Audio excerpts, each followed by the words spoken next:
Olá, eu sou a doutora Natália Casanova e hoje eu tô aqui para responder algumas coisas que chegaram lá na caixinha de perguntas do Instagram. A minha equipe colocou tudo em papeizinhos para que ficasse um vídeo bem espontâneo. Meu Deus, que medo. Veremos o que vem a seguir. Antes de mais nada, não esquece de deixar o seu like e de clicar no sininho para que você receba a notificação sempre que chegar um vídeo novo no meu canal. Bom, primeira pergunta. Qual a maior dificuldade na advocacia autônoma? Quem mandou essa foi a Stephanie.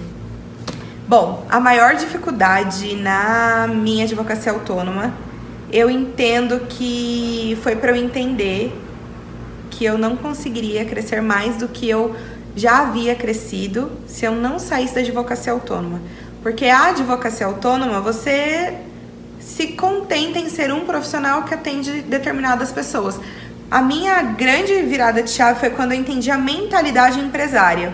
Então, a minha maior dificuldade foi visualizar que essa mudança precisava acontecer, porque até então eu só via o mercado autônomo, eu não conseguia ver a questão profissional como uma mentalidade empresária. Então, essa para mim foi a grande dificuldade, foi a maior dificuldade, porque eu tinha planos, eu tinha ideias, eu tinha projetos, mas eu não conseguia crescer. Então, essa foi a minha maior dificuldade. Segunda pergunta. Quando você se sentiu a dona da porra toda pela primeira vez? Quem mandou foi o Jorge. Olha só, eu me senti a dona da porra toda pela primeira vez quando eu calei a boquinha de um advogado muito desagradável, que estava desmerecendo o meu trabalho, simplesmente porque ele achou que eu tinha cara de novinha. E isso aconteceu comigo várias vezes. Mas a primeira vez que eu me senti a dona da porra toda foi quando ele teve que calar a boca dentro da sala porque o meu cliente estava certo. Foi uma reunião de sindicato e ele, inclusive, ele chegou a falar pra mim assim: se eu soubesse que era uma advogada como você que ia estar aqui, eu tinha mandado outra pessoa do escritório, não precisava nem ter vindo eu pessoalmente. Ai, que desnecessário. Ai, que ranço. E aí, quando a gente chegou na reunião, eu tava com tanta raiva, assim, eu fiquei tão chateada com aquela situação. Hoje eu já me acostumei, hoje eu já desenvolvi a minha inteligência emocional, mas lá, anos atrás, eu fiquei super chateada. E aí, quando eu entrei na sala, eu mal dei espaço pra ele, só que eu tava com uma tese tão boa, eu tava com uma convicção tão grande que aquilo daria certo, no final das contas deu. E foi o caso até dele pedir desculpas pra mim depois. E, enfim, mas aquele dia, sabe quando você sai grande, assim? Eu lembro que eu cheguei no carro, eu chorava, mas eu chorava, assim, de alegria, sabe? Eu fiquei muito feliz. Próxima pergunta. Qual foi sua primeira grande conquista profissional? Camila. A minha primeira grande conquista profissional foi pagar a minha viagem pra Cancún com os honorários advocatícios de um inventário que eu havia feito. E isso pra mim foi extremamente grande, fora algumas outras situações que aconteceram, e eu pude sustentar aquilo com honorários, sabe? Então foi a primeira vez que eu falei, meu Deus, é possível, sabe? Eu me senti muito bem e foi uma grande conquista, eu acho que inesquecível, na verdade, porque foi um grande marco mesmo pra mim, um divisor de águas. Próxima pergunta, você... Olha, essa pergunta que eu não vou responder e também não vou expor o arroba, mas... Achei que eles tinham tirado. Próxima pergunta. Você já demitiu cliente? Kátia. Já demiti cliente, sim. Eu tinha medo de demitir cliente, sabe? Antes eu ouvia de outros profissionais. A gente tem costume, né? Pelo menos eu tenho. De quando eu sou inexperiente, eu ainda tô aprendendo. Eu quero ouvir opiniões das pessoas. Eu quero ver o que tá acontecendo e tal. E aí eu sempre ouvia que, não, mas o cliente ele sempre tem razão. O cliente é a sua razão de ser. Concordo, o cliente é a minha razão de ser. Eu faço prestação de serviço, sou advogada, mas tudo tem um limite. E quando você descobre o seu valor, você não deixa mais as coisas tão baratas. E a primeira vez que eu demiti um cliente foi quando foi esse cliente aqui que me tratou mal. Era um cliente muito problemático e, assim, era uma questão absurda. Ele me tratava extremamente ríspido, de uma forma totalmente ríspida. Ele era muito hostil comigo e ficava duvidando do meu trabalho. E aí, assim, eu levei isso por uns 3, 4 dias. Aí veio o final de semana, ele ficou ligando, ele descobriu meu número pessoal, ficou ligando no meu celular, porque não foi pra isso que ele me contratou, porque eu não sei o quê, porque ele precisa falar comigo, e nem tinha nada que precisava de fato ser dito, enfim. E aí na segunda-feira eu me lembro que ele veio na porta do meu escritório berrando que eu não atendi ele, não atendi mesmo, era domingo, 10 e pouco da noite. E aí ele ficou me ameaçando, disse que, falou que era melhor eu dormir com o olho aberto e outro fechado e tal. Aí eu, muito plena mesmo, me dirigi até a OAB, falei com o advogado responsável pela prerrogativa de função, simplesmente mandei uma mensagem para ele, um telegrama em seguida, juntei no processo e pronto, demiti cliente. E ele foi só o primeiro, porque eu já demiti mais, infelizmente, nós estamos sujeitos. Mas toda hora demite? Não. Mas quando eu percebo que é um cliente que vai me trazer problema agora, eu já tenho essa noção de que eu nem chego a fechar contrato. Mas, se porventura passa pela minha triagem e começa a me dar problema depois, tranquilamente eu dou um jeito de rescindir o contrato, porque nada, gente, nada paga a nossa saúde mental, a nossa paz de espírito, tá? Próxima pergunta. Te acho muito elegante, você me inspira. Obrigada. Percebi melhoras no meu financeiro e até mesmo no meu bom gosto depois que comecei a me inspirar em você. Rosana que mandou. Rosana, muito obrigada, viu, pelo carinho e por reconhecer o meu bom gosto. Olha, eu fico muito feliz quando as pessoas reconhecem meu bom gosto. Mas assim, eu sempre gostei de moda. Quando eu tava na escola, eu queria ser tudo ao mesmo tempo, né?